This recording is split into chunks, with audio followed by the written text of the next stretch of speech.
अभी जो स्थिति चल रही है नगर निगम का, हम लोग भी देख रहे हैं कि परिस्थितियाँ ठीक नहीं हैं, जिसके कारण सरकार अपने देश का जो है आय व्यय में डिस्टर्बेंस आया है, उसी का मार हम लोग का महंगाई के रूप में झेल रहा है। इसी के तहत जब माननीय नीतीश कुमार मुख्यमंत्री बने तो राष्ट्रीय अध्यक्ष का पोस्ट जो है RCP सिंह को दिया गया। और मुरादाबाद नीतीश जी इतने छोटे सोच के नहीं हैं, क्योंकि उनको अपने काम पर पूरा विश्वास रहता है। और हम जो काम किए थे विधानसभा में और हमको मिलना चाहिए था टिकट, और हमें पूरा आशा था कि हम अच्छी वोट से इस सीट को निकालते हैं। हमारे मुख्य लक्ष्य जो है सो नीतीश कुमार जी हैं, लेकिन हम लोग का प्रेरणा स्रोत RCP सिंह ही रहे हैं। आप देख रहे हैं कि बूथ से लेकर प्रदेश लेवल तक जितनी ज़्यादा महिलाएं अभी आपको सामने दिख रही हैं जदयू में, वो विशेष रूप से RCP सिंह जी का देन है।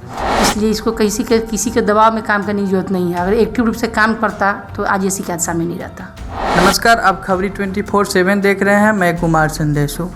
मेरे साथ अभी मौजूद है पूर्वी चंपारण की जदयू की महिला जिलाध्यक्षा डॉक्टर कुमकुम सिन्हा, जो कि पेशे से एक डॉक्टर है और इनकी काफ़ी पॉपुलैरिटी है सोशल फील्ड में भी, और लंबे समय से चिकित्सा के क्षेत्र में एक अपनी निजी पहचान बनाई हुई है।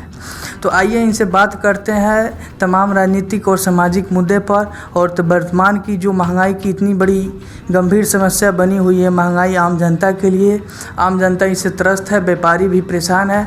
जहाँ तक हम लोग देख रहे हैं, पार्टी तो निरंतर सरकार जो भी हम लोग का भी जो गठबंधन की सरकार है निरंतर काम कर ही रही है कि जहाँ तक महंगाई नियंत्रित हो। लेकिन बीच में जो भी कोरोना के कारण और बाढ़ के कारण जो व्यवसायी संघ का जो बिजनेस डिस्टर्ब हुआ, और जिसके कारण सरकार अपने देश का जो है आय व्यय में डिस्टर्बेंस आया है, उसी का मार हम लोग का महंगाई के रूप में झेल रहा है। एक प्रश्न और दूसरा, जदयू में सब कुछ ठीक नहीं है, नीतीश जी की नेतृत्व में बिहार में सरकार बनी, और लेकिन नीतीश जी को अचानक पार्टी के राष्ट्रीय अध्यक्ष का जो पद है वह छोड़ देना, RCP सिंह को प्रमोट करना, और तेजस्वी बार बार चुनौती दे रहे हैं उनको कि लंबे समय तक ये सरकार हम नहीं चलने देंगे। तो क्या आपको लग रहा है जदयू सरकार गिर जाएगी? ये नीतीश जी प्रेशर में उन्होंने अपने सीट को छोड़ा कि अपनी प्रतिष्ठा को बचाने के लिए, क्या कुछ? जी नहीं, ऐसा कुछ नहीं है, क्योंकि विरोधी का तो हमेशा विरोध करना और कहीं ना कहीं कमी खोजना उसकी मुख्य भूमिका रहती है। लेकिन हमारी जदयू जो है इसमें एकल पोस्ट को ही मानती है, एक ही यही इसका मुख्य एजेंडा, मुख्य धारा रहा है। क्या मुख्य एजेंडा है आपके? कि हमारे पार्टी में कोई भी व्यक्ति हो, चाहे वो निचली स्तर पर वर्क कर रहा हो या वर्कर या पदाधिकारी के पोस्ट पर हो, एक ही पोस्ट वो निर्वहन कर सकता है। इसी के तहत जब माननीय नीतीश कुमार मुख्यमंत्री बने तो राष्ट्रीय अध्यक्ष का पोस्ट जो है RCP सिंह को दिया गया, और कोई ऐसी नई बात हम लोग के बीच में नहीं है। नीतीश जी तो लंबे समय से प्रदेश के मुख्यमंत्री है, इसके पहले भी दे सकते थे राष्ट्रीय अध्यक्ष का पद। लेकिन इस चीज़ को ये रियलाइज़ किए कि नहीं, अब जिस बीच में जो कोरोना काल में और बाढ़ नियंत्रण में जो RCP सर का जो लगातार वर्चुअल रैली हुआ, जिससे कार्यकर्ता का जो अंदर जो प्रेरणा जगा, और बूथ स्तर तक जो कमेटी का गठन हुआ, जहाँ तक बूथ अध्यक्ष, बूथ सखी के रूप में जो महिलाओं का संगठन बढ़ा, इस सब को देखते हुए कहीं ना कहीं मुख्यमंत्री को लगा कि अगर इस पोस्ट को हम RCP सिंह को देते हैं तो हमारी पार्टी और जड़ तक मजबूत होगी। यानी कि आपका कहना RCP सिंह के काफ़ी संघर्ष किए संगठन को मजबूत करने में, जिसके वजह से RCP सिंह को दिया गया। बिल्कुल, हम सभी जितनी कार्यकर्ता हैं, ठीक है, हमारे मुख्य लक्ष्य जो है सो नीतीश कुमार जी हैं, लेकिन हम लोग का प्रेरणा स्रोत RCP सिंह ही रहे हैं।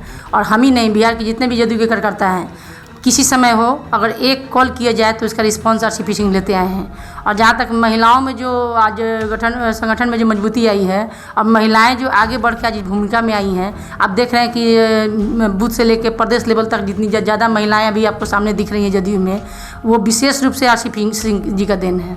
और एक प्रश्न और है, आपका ये कहना सही है, संगठन के डेवलपमेंट को लेकर RCP सिंह को जिम्मेदारी दी गई, लेकिन मुझे तो दुर्भाग्य के साथ दिख रहा है नीतीश जी दुर्भाग्य को और वे दूरदर्शी सोच के साथ जिम्मेदारी उनको दिए हैं कि शायद आने वाला भविष्य बेहतर नहीं है, इसलिए वे किनारा अपना करते जा रहे हैं। ये कहीं से भी मुद्दा ऐसा नहीं है। हम लोग जहाँ तक पार्टी के संगठन में आज दिन पटना जा रहे हैं, आ रहे हैं, हर मीटिंग को अटेंड कर रहे हैं, पदाधिकारियों से बात हो रहा है। और मुरादाबाद नीतीश जी इतने छोटे सोच के नहीं हैं, क्योंकि उनको अपने काम पर पूरा विश्वास रहता है। एक निजी प्रश्न आपसे है, आपकी काफ़ी पॉपुलैरिटी है इस क्षेत्र में, आप पेशे से एक डॉक्टर भी है, आप चिकित्सा के क्षेत्र में भी आपकी एक अलग पहचान है, और सोशल फील्ड में भी आप बराबर एक्टिव रहती है। इतनी सारी पॉपुलैरिटी होते हुए भी आप टिकट के दावेदार थी नरकटिया विधानसभा से। आपका प्रयास रहा होगा या नहीं रहा होगा अलग बात है, लेकिन सोशल मीडिया पे हमने देखते थे आपका हमेशा आप काफ़ी एक्टिव थी। अचानक आपको पार्टी की तरफ से प्रमोट नहीं करना और किसी जो कि काफ़ी ओल्ड सीनियर सिटीजन को टिकट अचानक देना, जो कि वर्तमान में वे भी हारे हुए थे चुनाव और राजनीति में उतनी सक्रिय नहीं थे जितना आप दिख रहे थे, ये क्या संदेश है?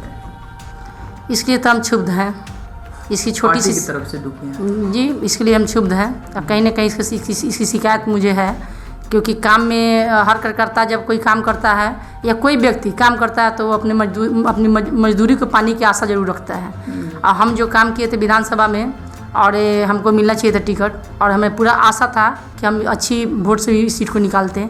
लेकिन कहीं ना कहीं दुर्भाग्य कहिए या पार्टी में होता रहता है, इसकी कभी कभी कोई ऐसी परिस्थिति सामने आती है जिसके कारण से कभी बहुत लोगों का टिकट कट जाता है या नए चेहरे सामने चले आते हैं। लेकिन कहीं ना कहीं ये चूक हमारी पार्टी की तरफ से हुई है। मुझे आशा है कि अगली बार में इसकी सुधार की जाएगी। बिहारी नगर परिषद हुआ करता था पहले, आज नगर निगम का दर्जा प्राप्त कर चुका है, डिपार्टमेंट भी इसकी घोषणा कर दिया है। और फिर भी ये वर्तमान की जो स्थिति है यहाँ की, मोतिहारी आज भी बुनियादी समस्याओं से वंचित है। गंदगी है, थोड़ी सी बारिश में हर जगह जल जमाव है, ट्रैफिक की समस्या है। इसको लेकर के आपको क्या कहना है? आप भी इसके पहले वार्ड पार्षद रही है लंबे समय तक, आप नगर परिषद प्रशासन से जुड़ी हुई थी, तो क्या इस पर आपका कोई प्रश्न चिन्ह है लगाना है आपको? जी बिल्कुल, अभी जो स्थिति चल रही है नगर निगम का, हम लोग भी देख रहे हैं कि परिस्थितियाँ ठीक नहीं हैं। सारे रोड नाले भी क्षतिग्रस्त हो चुके हैं, उसका रिपेयरिंग अभी तक नहीं हुआ है। जो भी नाला और मुख्य नाला जो ड्रेन सब था जिसको एक दूसरे से कम्युनिकेशन है, उस सबको खोला नहीं गया है। जबकि हर साल बरसात के पहले एक विशेष योजना के तहत जो है ऑलरेडी ये गवर्नमेंटल वर्क है जिसको सफाई कर दिया जाता है, ताकि बरसात आते जो है नालियों की पानी ड्रेन होते हुए जो आसपास में जो नहर वगैरह है या पुलिया वगैरह है या जो अपने मोतिहारी में हम लोग का जो मोती झील है उसमें क्रॉस कर जाता था। लेकिन इसमें हम लोग देख रहे हैं कि थोड़ी सी बरसात हो रही है तो पानी जल जमाव परेशान कर दिया जा रहा है। इसका मतलब है कहीं ना कहीं सफाई में खुल के लापरवाही हुई है। तो ये प्रश्न चिन्ह आप किस पर लगाएंगे? आरोपी इसका कौन है जिसकी वजह से ये इतनी बड़ी समस्या आम लोगों को झेलना पड़ रहा है? वो कौन है? नगर परिषद या नगर निगम के बोर्ड का है, जिसमें जो भी अपने न्यू गठन जो हुआ है, कहीं ना कहीं लोगों का काम की लापरवाही है, योजनाएं नहीं ला पाए और सरकारी जो भी फंडिंग है उसका सही यूज नहीं हुआ है। अच्छा, जिला प्रशासन पे भी कोई आरोप है इसको लेकर? जिला प्रशासन का उसमें विशेष रोल नहीं है, क्योंकि नगर परिषद खुद में एक बोर्ड है और ये एक प्राइवेटली संस्था है, आपको पता है, जिससे अपना बिहार का जो सरकार है इससे मॉनिटरिंग ये नहीं होता है। इसलिए इसको किसी के दबाव में काम करने की जरूरत नहीं है। अगर एक्टिव रूप से काम करता तो आज ये शिकायत सामने नहीं रहता।